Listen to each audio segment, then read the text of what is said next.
Hello students, आज का जो हमारा चैप्टर है वो है methods of calculating the national income.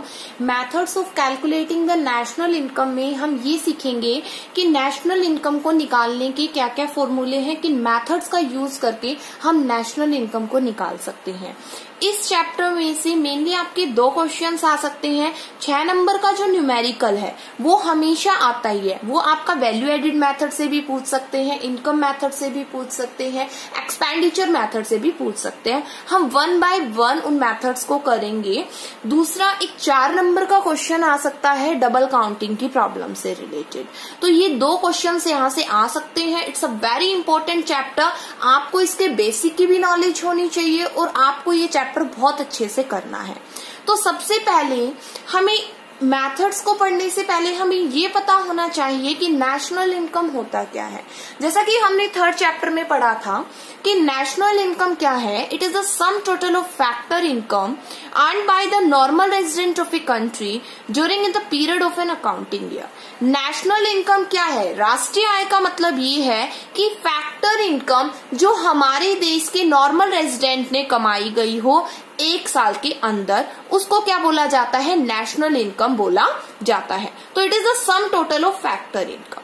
Factor income आप कर चुके थे कि हमारी इकोनॉमी में मेनली हम 2 सेक्टर को लेके चलते हैं, हाउस होल्ड सेक्टर और आपका प्रोडक्शन सेक्टर।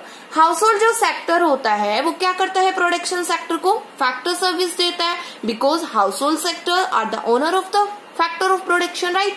और जो प्रोड्यूसर सेक्टर होता है, जो प्रोडक्शन सेक्टर होता है, या यू कैन से जो फर्म सेक्टर होता है, वो हाउस होल्ड सेक्टर को क्या देता है? उसके बदले में फैक्टर पेमेंट देता है और वो फैक्टर इनकम हो जाती है हाउस होल्ड सेक्टर की। नॉर्मल रेजिडेंट हमने पढ़ा कि कोई भी एक पर्सन जो किसी भी कंट्री में 1 साल से ज्यादा रहता है या 1 साल के लिए रहता है और उसका इकोनॉमिक इंटरेस्ट भी उसी कंट्री में होता है, तो वो उस कंट्री का नॉर्मल रेजिडेंट बन जाता है। इसके केसेस में हमने काफी अच्छे से समझ लिया था इसको। दूसरा, नॉर्मल रेजिडेंट के केस में ये जरूरी नहीं होता है कि उस पर्सन के पास उस कंट्री की सिटीजनशिप हो। तो नेशनल इनकम समझ गए कि किसका सम टोटल होता है? फैक्टर इनकम का।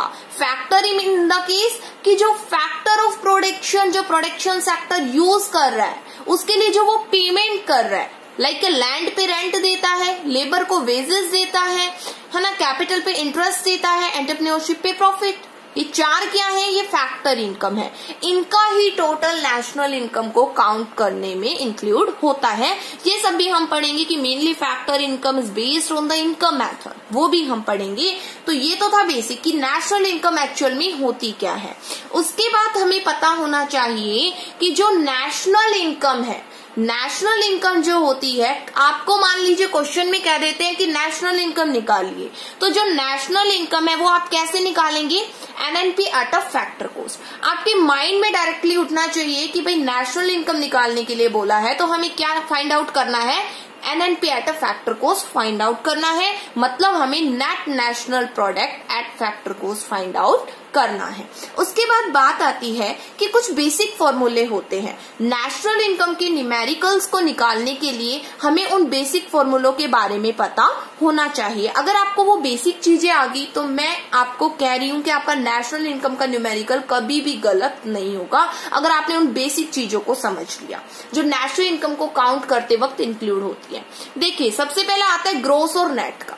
अगर मान लीजिए क्वेश्चन में ग्रोस गिवन है, क्वेश्चन में ग्रोस गिवन है, तो आपको पता है गिवन तो हमेशा राइट में जाता है और आपको जाना किस पे? एरो देखिए कहाँ पे? नेट। आपको कहाँ पे जाना है? नेट निकालना है। तो आप कैसे निकालेंगे ग्रोस? तो भाई आप क्या कर दीजिए, नेट में डेप्रिसिएशन को जोड़ देंगे तो क्या आ जाएगा? ग्रोस आ जाएगा। बट आपको जाना है नेट पे, तो जो निकालना है वो तो लेफ्ट में होता है और जो गिवन है वो राइट में। तो डेप्रिसिएशन को क्या कर देंगे? हम डिडक्ट कर देंगे, माइनस कर देंगे। क्यों कर देंगे माइनस? देखिए, आप अकाउंट में फाइनेंशियल जब स्टेटमेंट बनाते हैं तो उसमें आप ट्रेडिंग अकाउंट बनाते हैं। तो जब आप ट्रेडिंग अकाउंट बनाते हैं तो उस ट्रेडिंग अकाउंट के थ्रू आपका क्या निकल के आता है? आपका ग्रोस प्रॉफिट निकल के आता है और उसके बाद आप उस ग्रोस प्रॉफिट को P&L अकाउंट में कहाँ पे ट्रांसफर कर देते हैं? क्रेडिट साइड कर देते हैं। क्यों कर देते हैं? Because that is the income, और क्रेडिट साइड में सारी इनकम आती है, राइट। उसके बाद जो डेप्रिसिएशन होता है कि मान लीजिए आपने कोई एक फिक्स एसेट्स को खरीदा, मशीन को खरीदा, तो उस मशीन की जो लाइफ स्पैन है वो 10 ईयर है। मतलब अगर आप 1 लाख की मशीन खरीदते हैं तो हर साल उस मशीन की वैल्यू घटेगी, 10 साल तक वो मशीन चलेगी। ठीक है, 1 लाख की आपने खरीदी तो मतलब 10,000 जो वैल्यू है वो हर साल रिड्यूस होगी उस मशीन की, राइट। तो वो डेप्रिसिएशन हो गया। ठीक है, तो वो आप डेबिट साइड में लिखते हैं। उसके बाद आपका P&L अकाउंट से नेट प्रॉफिट आता है, राइट। तो वही चीज है नेट की ग्रोस में से क्या कर दीजिए, डेप्रिसिएशन घटा दीजिए। बट जब आप नेशनल इनकम की न्यूमेरिकल करेंगे तो आपको डेप्रिसिएशन कम लिखा मिलेगा और आपको कंजप्शन ऑफ फिक्स कैपिटल का नाम दिया मिलेगा। तो याद रखना, कंजप्शन ऑफ फिक्स कैपिटल का मतलब डेप्रिसिएशन ही है। वो इसलिए दिया गया है कि ग्रोस को नेट में कन्वर्ट कर सको, नेट को ग्रोस में कर सको। ग्रोस से नेट पे जाना है, एरो देखिए, ग्रोस से नेट पे जाना है तो जहां पे जाना है वो लेफ्ट, निकालना है वो लेफ्ट, जो गिवन है वो राइट। तो क्या कर दीजिए, डेप्रिसिएशन माइनस कर दीजिए। अगर आपको नेट से किस पे जाना है, अगर आपको नेट से किस पे जाना है, ग्रोस पे जाना है, तो डेप्रिसिएशन क्या कर दीजिएगा, जोड़ दीजिएगा। डेप्रिसिएशन को क्या कर देंगे, जोड़ देंगे। किसमें जोड़ देंगे, नेट में जोड़ देंगे। ये तो था आपका ग्रोस और नेट का डिफरेंस। फिर आता है डोमेस्टिक इनकम और नेशनल इनकम का डिफरेंस। डोमेस्टिक और नेशनल इनकम, तो मान लीजिए आपको डोमेस्टिक से किस पे जाना है, नेशनल इनकम पे जाना है। तो डोमेस्टिक इनकम में क्या कर देंगे आप, net factor income from abroad add कर देंगे। क्या ऐड कर देंगे, net factor income from abroad आप ऐड कर देंगे। किसमें ऐड कर देंगे, डोमेस्टिक इनकम में आप net factor income from abroad add कर देंगे, राइट। अभी net factor income from abroad add करके निकलेगा क्या, नेशनल इनकम निकल जाएगा, जो कि हमें निकालना है, right. NNP at a factor cost में तो नेट नेशनल आता है और हमें निकालना क्या है, नेशनल। और डोमेस्टिक गिवन है तो गिवन में क्या जोड़ दीजिए, net factor income from abroad जोड़ दीजिए। अगर ये नहीं दे रखा तो कैसे निकलेगा, जरूरी थोड़ी है क्वेश्चन में गिवन हो, तो कैसे निकालेंगे, देखिए। फैक्टर इनकम फ्रॉम अब्रोड में से factor income to abroad minus कर दीजिए। फैक्टर इनकम फ्रॉम अब्रोड में से factor income to abroad minus कर देंगे तो आपका net factor income from abroad आ जाएगा। और फिर आप नेशनल पे जाने के लिए उसको डोमेस्टिक में ऐड कर देंगे। फैक्टर इनकम फ्रॉम अब्रोड का मतलब क्या होता है, देखिए कि हमारे इंडिया का नॉर्मल रेजिडेंट था और वो पर्सन फॉरेन कंट्री में गया और फॉरेन कंट्री में वो कुछ सर्विस दे के आया है, तो वहां से कुछ इनकम अर्न करके लाया है, तो वो हमारी नेशनल इनकम का पार्ट होगा, राइट। और फैक्टर इनकम टू अब्रोड का मतलब यहाँ डोमेस्टिक से रिलेटेड ले लेते हैं हम कि कोई एनआरआई था और वो पर्सन इंडिया में काम कर रहा था, ठीक है, एनआरआई था, कुछ टाइम पीरियड के लिए इंडिया में आया और वो इंडिया के लिए एनआरआई हुआ, उसने यहाँ पे इनकम को अर्न किया, तो वो डोमेस्टिक इनकम का तो पार्ट हो गया। क्यों, क्योंकि डोमेस्टिक इनकम वो इनकम होती है चाहे वो एनआरआई कमाए, नॉन रेजिडेंट ऑफ इंडिया कमाए, चाहे नॉर्मल रेजिडेंट कमाए, बट उसने कहाँ कमाया हो, with in our domestic territory sector. तो इसलिए हम क्या करते हैं, उस एनआरआई की इनकम को घटा देते हैं। क्यों, क्योंकि हमने ऊपर पढ़ा था अभी थोड़ी देर पहले कि नेशनल इनकम में केवल हम नॉर्मल रेजिडेंट की इनकम को इंक्लूड करते हैं। तो NFI net factor income from abroad निकल जाएगा आपका। फैक्टर इनकम फ्रॉम अब्रोड में से फैक्टर इनकम 2 को घटा दीजिए। अगर आपको नेशनल से डोमेस्टिक पे जाना है तो उल्टा कर दीजिए, राइट। कैसे करेंगे, नेशनल में से क्या घटा देंगे, net factor income from abroad घटा देंगे और डोमेस्टिक से नेशनल पे जाना है तो जोड़ देंगे, ठीक है। बट कई बार मान लीजिए आपके न्यूमेरिकल में आपको ये भी चीज गिवन होगी कि मान लीजिए आपको क्या मिलता है, if in a question given only the net factor income to abroad, अगर क्वेश्चन में आपको मिले net factor income to abroad तो क्या करेंगे आप, तो कुछ नहीं करना है आपको, कोई टेंशन वाली बात नहीं है। नेशनल इनकम आपको निकालना है, डोमेस्टिक इनकम में से net factor income to abroad घटा दीजिए। और अगर net factor income from abroad होता तो क्या कर देते, जोड़ देते, ऐड कर देते। और अब net factor income to abroad है तो क्या कर देंगे, माइनस कर देंगे। चाहे फैक्टर इनकम टू अब्रोड हो चाहे net factor income to abroad हो, जहां पे 2 लग गया इट मीन्स दैट कि वो डिडक्ट होगा किसमें से, डोमेस्टिक में से, राइट, जब भी आप नेशनल इनकम निकालोगे। और फ्रॉम की बात हो और नेशनल इनकम निकालना हो तो हम क्या कर देंगे, जोड़ देंगे, हम ऐड कर देंगे, ठीक है। तो ये था आपका नेशनल इनकम को निकालने का, ठीक है। उसके बाद आपका एक और बचता है, बेसिक है आपका। उस बेसिक में आपका क्या है, फैक्टर कॉस्ट। अगर आपको क्या करना है, फैक्टर कॉस्ट से कहाँ जाना है, मार्केट प्राइस पे जाना है। फैक्टर कॉस्ट से कहां पे जाना है आपको, मार्केट प्राइस पे जाना है। एरो देखिए कहां है, मार्केट प्राइस, तो फैक्टर कॉस्ट से कहां जाना है, मार्केट प्राइस पे। तो क्या करेंगे, फैक्टर कॉस्ट में नेट इनडायरेक्ट टैक्स को क्या कर देंगे, हम जोड़ देंगे, तो आपका क्या आ जाएगा, मार्केट प्राइस आ जाएगा। वो सब हम डिस्कस कर चुके हैं कि मार्केट प्राइस वो होता है जो मार्केट में जो प्रोडक्ट आपको जिस रेट पे मिल रहा है, that is the market price. ठीक है, उसमें टैक्स की वैल्यू इंक्लूड होती है। तो फैक्टर कॉस्ट से मार्केट प्राइस पे जाना है तो टैक्स को, नेट इनडायरेक्ट टैक्स को ऐड करेंगे। अब नेट इनडायरेक्ट टैक्स नहीं दे रखा और इनडायरेक्ट टैक्स और सब्सिडीज दे रखी है, दोनों दे रखा है, तो क्या करेंगे, इनडायरेक्ट टैक्स में से सब्सिडीज को घटा देंगे तो आपका नेट इनडायरेक्ट टैक्स निकल के आ जाएगा। फिर बात आती है मार्केट प्राइस की।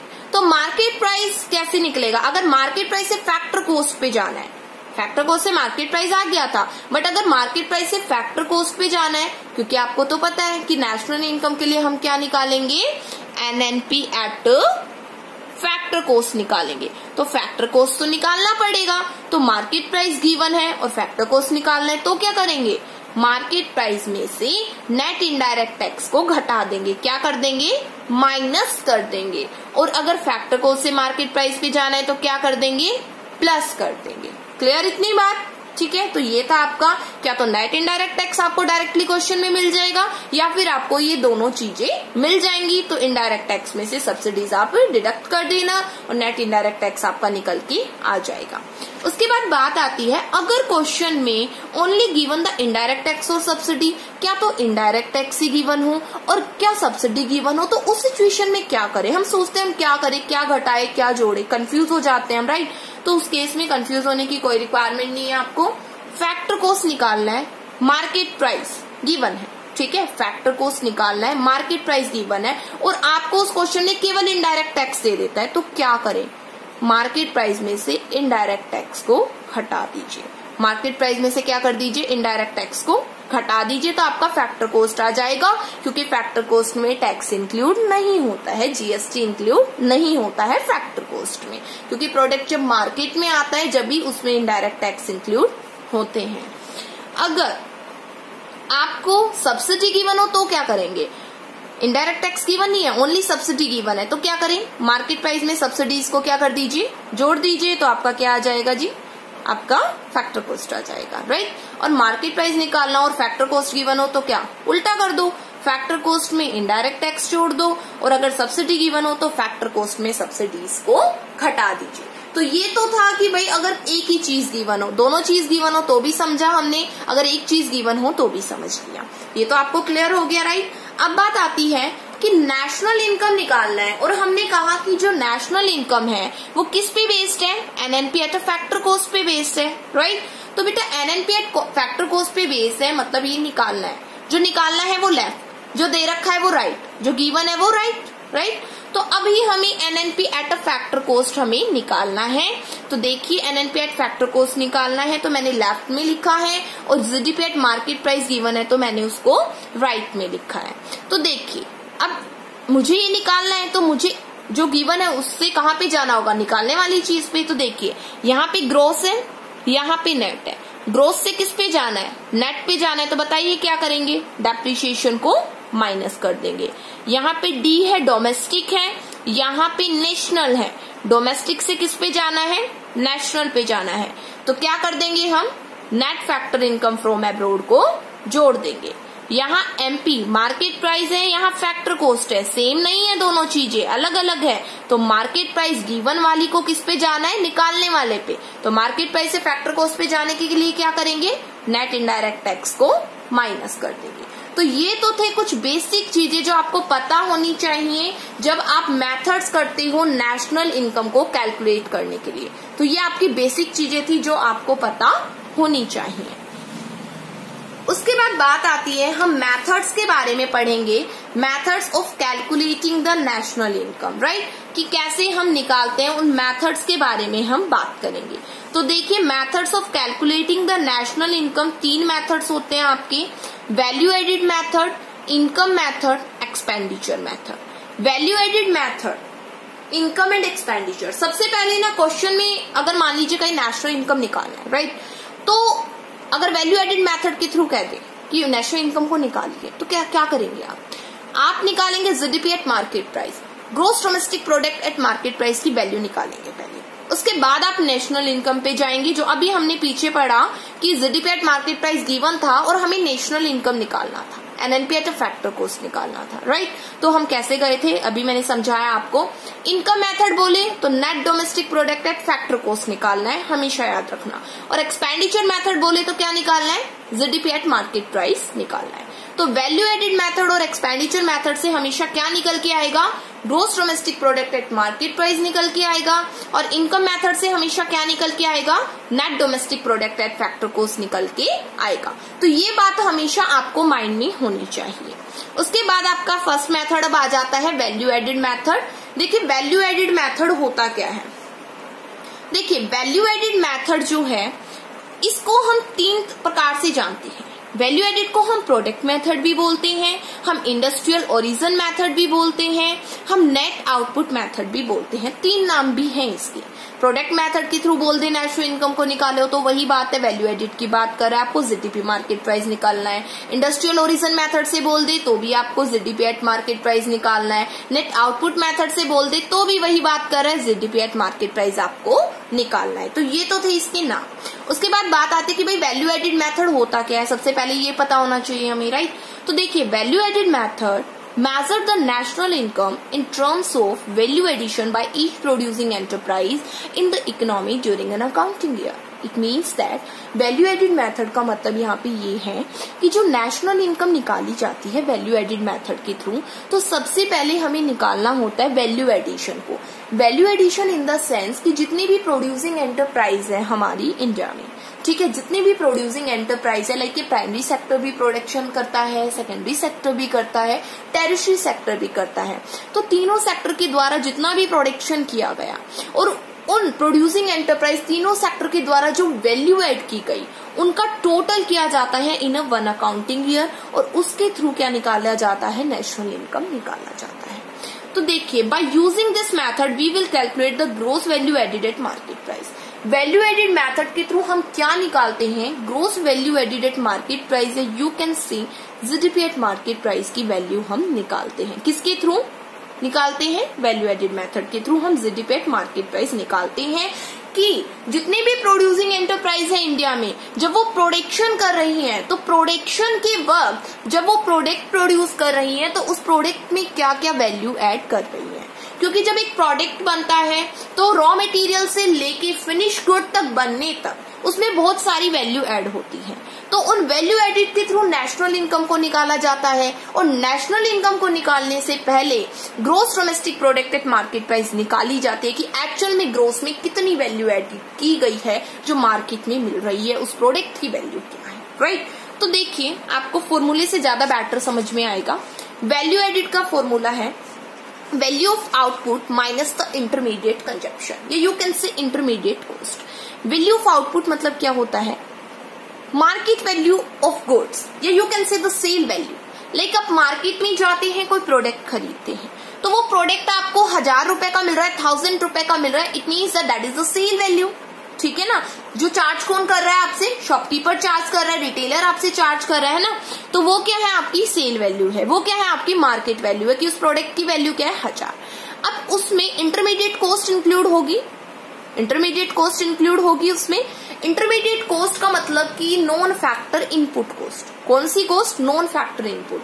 हमने पहले भी पढ़ा है कि जब हम कोई प्रोडक्ट प्रोड्यूस करते हैं तो उसमें हम 2 प्रकार के इनपुट का यूज करते हैं, फैक्टर इनपुट और नॉन फैक्टर इनपुट, राइट। तो फैक्टर इनपुट क्या होता है हमारा, like factor of production, land, labour, capital, entrepreneurship. तो भाई वो तो नेशनल इनकम में इंक्लूड होता है, वो उसकी बात नहीं कर रही हूं मैं बात कर रही हूँ नॉन फैक्टर इनपुट की। और non factor input like a raw material, sugar cane से मैंने शुगर बनाई, शुगर केन क्या है भाई, मेरा नॉन फैक्टर इनपुट है, रॉ मटेरियल है। अगर शुगर केन नहीं होता तो शुगर नहीं बनती, गुड़ नहीं बनता, ठीक है। तो वो रॉ मटेरियल है, उस रॉ मटेरियल की कॉस्ट को हम सेल वैल्यू में से डिडक्ट कर देते हैं, तो एक्चुअल में हमें पता चल जाता है कि वैल्यू एड कितनी हुई है, इनकम कितनी हुई है। और क्योंकि इनकम ही नेशनल इनकम का पार्ट होता है तो उसके बेसिस पे हमें ये पता चल जाता है, राइट। लाइक मैंने कहा लकड़ी से चेयर बना दी, टेबल बना दी, तो लकड़ी नहीं होती तो ना टेबल बनती ना चेयर बनती, फर्नीचर नहीं बनता। तो लकड़ी क्या है, नॉन फैक्टर इनपुट है, रॉ मटेरियल है, तो उसको खरीदने में, लकड़ी को खरीदने में जो कॉस्ट आई वो इंटरमीडिएट कॉस्ट है, और उसको हम वैल्यू ऑफ आउटपुट में से डिडक्ट कर देते हैं, और उसके बेसिस पे हमें पता चल जाता है कि वैल्यू एड कितनी हुई है। क्योंकि भाई फैक्टर इनपुट जो है like land, labour, capital, entrepreneurship, इन चारों की कॉस्ट तो वैल्यू एडेड में इंक्लूड है, और वही नेशनल इनकम का पार्ट होता है, राइट ना। तो वो तो इनकम है, फैक्टर इनकम, तो इसलिए उसको हम डिडक्ट नहीं करते, हम केवल इंटरमीडिएट कॉस्ट की वैल्यू को डिडक्ट करते हैं। वैल्यू ऑफ आउटपुट मतलब कि वो प्रोडक्ट जो प्रोड्यूसिंग सेक्टर के द्वारा, प्रोडक्शन सेक्टर के द्वारा प्रोड्यूस किया जा रहा है, उसकी मार्केट में वैल्यू क्या है, राइट। तो ये तो था आपका वैल्यू एडेड कैसे आप निकालेंगे। उसके बाद बात आती है आपकी वैल्यू ऑफ आउटपुट अगर नहीं दे रखा हो आपको तो क्या करेंगे। तो वैल्यू ऑफ आउटपुट नहीं दे रखा है तो सेल वैल्यू दिया मिलेगा। सेल वैल्यू मतलब कि entire output sold during the year, entire output sold during the year, it means that कि टोटल एक साल में कितना आउटपुट सोल्ड किया गया है, बेचा गया है, तो वो वैल्यू ऑफ आउटपुट।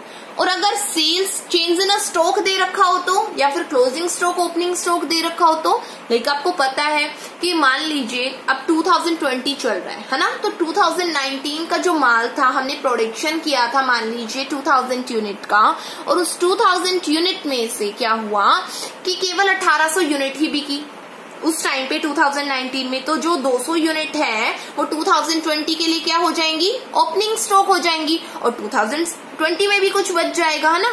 तो देखिए वैल्यू ऑफ आउटपुट का मतलब क्या होता है, सेल्स प्लस में change in stock. Change in stock को जोड़ देते हैं हम सेल में, तो हमें वैल्यू ऑफ आउटपुट पता चल जाता है, क्योंकि भाई पहले का जो माल है वो भी तो अभी बेचोगे ना, इसलिए। तो चेंज इन स्टॉक कैसे निकलेगा, क्लोजिंग स्टॉक में से ओपनिंग स्टॉक घटा देंगे तो हमें एक्चुअल में पता चल जाएगा कि पिछली साल का कितना स्टॉक था और वो इस साल ऐड करके बेचा गया है। तो वैल्यू ऑफ आउटपुट में सेल वैल्यू निकालने के लिए, टोटल वैल्यू ऑफ आउटपुट निकालने के लिए सेल्स में से हम चेंज इन स्टॉक भी जोड़ देते हैं, और चेंज इन स्टॉक नहीं पता हो तो क्लोजिंग में से ओपनिंग घटा देंगे तो चेंज इन स्टॉक आपका आ जाएगा। तो ये तो था वैल्यू एडेड मेथड। अब how we calculate the income by value added method. हम वैल्यू एडेड मेथड के थ्रू नेशनल इनकम को कैसे कैलकुलेट करते हैं। तो सबसे पहले हमें निकालना है GDP at market price, you can say gross value added at market price. तो देखिए value added by primary sector plus value added by secondary sector plus value added by tertiary sector, इन तीनों सेक्टर के द्वारा जितना भी production किया गया, मतलब value of output sale value, उसमें से क्या कर दीजिए आप इंटरमीडिएट कॉस्ट को घटा दीजिए कि जो भी उन्होंने इनपुट फैक्टर जो यूज किए, नॉन फैक्टर इनपुट जो थे, राइट, उन्होंने यूज किए रॉ मटेरियल वगैरह, उसकी कॉस्ट को घटा दीजिए तो वैल्यू एडेड आ जाएगी, प्राइमरी की भी आ जाएगी, सेकेंडरी की भी और टर्शियरी की भी। तो तीनों को जोड़ देंगे तो आपको पता चल जाएगा कि हमारी इकोनॉमी में टोटल प्रोड्यूसिंग जो प्रोडक्शन सेक्टर था उसके द्वारा इकोनॉमी में एक साल में कितना प्रोडक्शन हुआ और कितनी वैल्यू एड हुई जो नेशनल इनकम में काउंट की गई, right. After that we have to convert it into the NNP at a factor cost. उसके बाद हमें क्या करना होता है, उस GDP at market price को net national product at factor cost में कन्वर्ट करना होता है। क्यों कन्वर्ट करना होता है, क्योंकि हमें पता है NNP at फैक्टर कॉस्ट किस पे बेस्ड होता है, नेशनल इनकम। नेशनल इनकम निकालना है तो क्या निकालेंगे, NNP at फैक्टर कॉस्ट निकालेंगे। तो उसका फॉर्मूला पहले भी किया, अभी फिर कराती हूँ। NNP at factor cost, GDP at market price given वाला राइट, निकालना है वो लेफ्ट, ठीक है। ग्रोथ से नेट पे जाना, डेप्रिसिएशन क्या कर देंगे, लेस। और अगर डोमेस्टिक से नेशन पे जाना है तो क्या कर देंगे, net factor income from abroad at. और क्या करना है, मार्केट प्राइस से फैक्टर कॉस्ट पे जाना है तो नेट इनडायरेक्ट टैक्स क्या कर देंगे, घटा देंगे। तो आपका आ जाएगा क्या, नेशनल इनकम आ जाएगा आपका, राइट। तो ये तो था आपका वैल्यू एडेड मेथड, ठीक है। आई होप आपको ये समझ में आया होगा। एक बात और आपको हमेशा याद रखनी है कि हम इंटरमीडिएट कॉस्ट की जो वैल्यू होती है उसको हम नेशनल इनकम में काउंट नहीं करते। हमने देखा कि वैल्यू ऑफ आउटपुट में से हमने घटाया, क्यों हटाया, उसके पीछे रीजन क्या है। तो उसके पीछे रीजन ये है कि नेशनल इनकम में हम इंटरमीडिएट कंजप्शन एक्सपेंडिचर या you can say intermediate cost को इंक्लूड नहीं करेंगे, क्योंकि अगर हमने कर दिया तो उससे डबल काउंटिंग की प्रॉब्लम स्टार्ट हो जाएगी और एक प्रोडक्ट की वैल्यू को हम डबल काउंट कर लेंगे, जिस वजह से हम actual accurate value national income की काउंट नहीं कर पाएंगे। तो ये उसके पीछे रीजन होता है। एस्टिमेटिंग द वैल्यू एडेड, अब क्यों करते हैं ना, उस फॉर्मूले के थ्रू बताती हूँ आपको, एग्जाम्पल के थ्रू और अच्छे से समझ में आएगा। देखिए, estimating the value added, like देखिए प्रोड्यूसिंग एंटरप्राइज है, फार्मर है, फार्मर ने व्हीट का प्रोडक्शन किया, और जब उसने प्रोडक्शन किया तो लाइक मान लीजिए उसने सीड्स वगैरह का यूज किया, तो वो सीड वगैरह उसके लिए क्या हो गई, नॉन फैक्टर इनपुट हो गया, as a raw material use किया उसने, तो वो उसकी क्या हो गई, इंटरमीडिएट कॉस्ट हो गई। तो 200 का उसने यूज किया, तो अब फार्मर ने जो गेहूं था ना उसको आटा चक्की फ्लोर मिल को बेचा 600 रुपए में, ठीक है, तो सेल वैल्यू 600 होगी, तो फार्मर ने 400 रुपए वैल्यू ऐड कर दी, 400 ऐड कर दी, क्योंकि 200 तो चलो रॉ मटेरियल लग गया, 400 उसकी मजदूरी लग गई। अब मजदूरी लाइक लेबर को वेज मिलता है, वेज फैक्टर इनकम में आता है, और फैक्टर इनकम नेशनल इनकम में आती है, इसलिए हम वैल्यू एडिड को नेशनल इनकम में काउंट करते हैं। इजी हो गया। उसके बाद फ्लोर मिल, आटा चक्की ने 600 रुपए का गेहूं लिया, उसको आटा में कन्वर्ट किया, और फिर क्या किया, आटा चक्की ने 800 रुपए का जो आटा था वो बेकर को बेच दिया। बेकर्स जो ब्रेड वगैरह बनाते हैं, बिस्किट्स वगैरह बनाते हैं, है ना, तो बेकिंग का काम करते हैं, उनको बेच दिया। कितने में बेच दिया उन्होंने भाई, 800 रुपए में बेच दिया। किसको बेच दिया, बेकर्स को। तो फ्लोर मिल वाले ने कितनी वैल्यू ऐड की, 200, क्योंकि गेहूं तो कितने का था, 600 का, लेबर लगाई होगी, ठीक है, और भी मशीन वगैरह का यूज किया होगा, तो 200 रुपए उसने वैल्यू ऐड किया। बेकर्स को 800 में मिला, 1000 रुपए बेकर्स ने क्या किया, ब्रेड वगैरह बना के और शॉपकीपर को 1000 रुपए में बेच दी। क्या बेच दी, ब्रेड वगैरह बेकिंग करके बेच दिया, उस आटे का कुछ भी बना के बेच दिया, लाइक ब्रेड बना के बेच दिया, आप समझो। तो बेकर ने 800 में खरीदा था, वो 800 उसकी इंटरमीडिएट कॉस्ट थी, बेकर ने भी 200 रुपए ऐड करे, क्योंकि भाई वो भी तो प्रॉफिट कमाएगा, है ना, कुछ उसने भी, भाई उसकी भी मजदूरी लगी है, उसने भी काम किया है, ऐसे ही बेकिंग तो नहीं हो जाता, है ना। शॉपकीपर को मिल गया कितने में, 1000 में। अब शॉपकीपर दुकान खोल के बैठा है तो ऐसे ही तो नहीं बैठा है, ठीक है, सर्विस प्रोवाइड कर रहा है, टैरिटरी सेक्टर का पार्ट है, राइट ना, तो क्या कर रहा है, सर्विस प्रोवाइड कर रहा है, तो भाई वो भी तो कुछ कमाएगा, तो 200 रुपए उसने वैल्यू ऐड की, ठीक है। तो टोटल वैल्यू ऐड हुई कितनी आपकी, 1000। कितनी वैल्यू ऐड हो गई आपकी, टोटल 1000 वैल्यू ऐड हो गई। तो भाई जब नेशनल इनकम हम निकालेंगे ना, तो हम इस 1000 को इंक्लूड करेंगे, हम 3600 को इंक्लूड नहीं करेंगे। कहोगे क्यों, क्योंकि भाई अगर मैं 3600 को इंक्लूड कर दूंगी ना, तो नेशनल इनकम एक्यूरेटली काउंट नहीं होगा, पता नहीं चलेगा हमें नेशनल इनकम का। क्यों नहीं पता चलेगा, क्योंकि देखिए 1200 में 1000 इंक्लूड है, 1000 में 800 और 800 में 600 इंक्लूड है, राइट। तो इनमें कॉस्ट इंक्लूड है, इंटरमीडिएट कॉस्ट इंक्लूड है, और इससे डबल काउंटिंग की प्रॉब्लम हो जाएगी। एक्चुअल में इनकम तो 1000 ही हो रही है, कमा तो लोग 1000 ही रहे हैं ना, प्रोडक्शन कर रहे हैं, तो उस पे माल भी तो लग रहा है, ठीक है, रॉ मटेरियल भी तो लग रहा है, राइट। इंटरमीडिएट कॉस्ट तो 2600 ही है, ठीक है, तो इसमें से घटा दी तो कितना आ गया, 1000 आ गया, तो इसलिए हम ओनली 1000 को नेशनल इनकम में काउंट कर देते हैं। तो आई होप आपको समझ में आ गया होगा वैल्यू एडिड मेथड अच्छे से।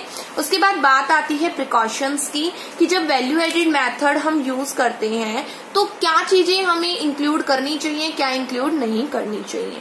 तो देखिए, sale and purchase of second hand good is not include in the estimation of GDP और वैल्यू एडिड। जब आप वैल्यू एडिड मेथड के थ्रू नेशनल इनकम निकालते हैं, तो आपको कभी भी सेकेंड हैंड गुड की जो वैल्यू है, जो सेल वैल्यू है, उसको इंक्लूड नहीं करना चाहिए। क्यों, इसलिए नहीं करते हैं कि मान लीजिए आप उसको सेल कर रहे हो, ठीक है, लेकिन जब वो प्रोड्यूस हुआ था तो हर प्रोडक्ट की जो वैल्यू होती है ना, वो प्रोडक्शन टाइम पे नेशनल इनकम में काउंट हो जाती है, और अगर आप उसी को दोबारा से बेच रहे हैं तो वो तो ऑलरेडी इंक्लूड हो चुका है, ठीक है, तो आप उसको नेशनल इनकम में काउंट नहीं करोगे, कभी भी नहीं करोगे, क्योंकि प्रोडक्शन टाइम पे उसकी वैल्यू इंक्लूड हो चुकी है, इसलिए नहीं करोगे, ये रीजन है उसके पीछे।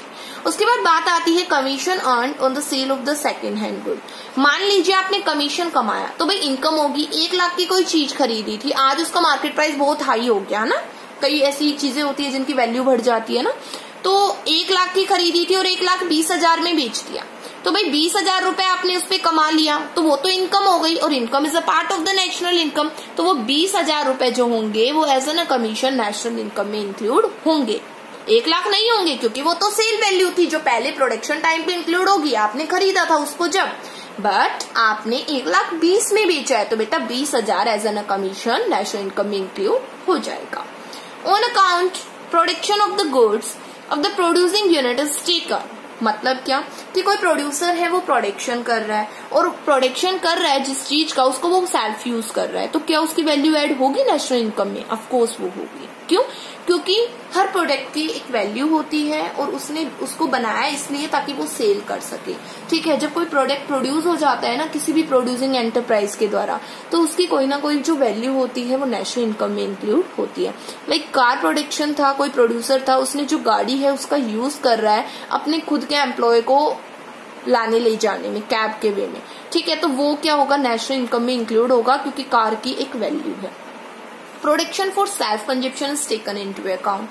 बिल्कुल, लाइक कि फार्मर गेहूं का प्रोडक्शन करता है तो गेहूं का वो खुद भी यूज करता है और साथ के साथ बेचता भी है ना, तो वो क्या होगा, नेशनल इनकम में काउंट होगा जो उसने खुद यूज किया। आप कहोगे क्यों, उसने तो खुद यूज कर लिया। बेटा वो इसलिए काउंट होगा क्योंकि अगर वो गेहूं बेचता तो उससे वो पैसा कमाता, राइट। तो वो कहीं ना कहीं इनकम का पार्ट है। और कोई भी चीज अगर प्रोड्यूस हो जाती है तो हर प्रोड्यूस चीज की एक वैल्यू होती है और वो वैल्यू नेशनल इनकम में काउंट होती है।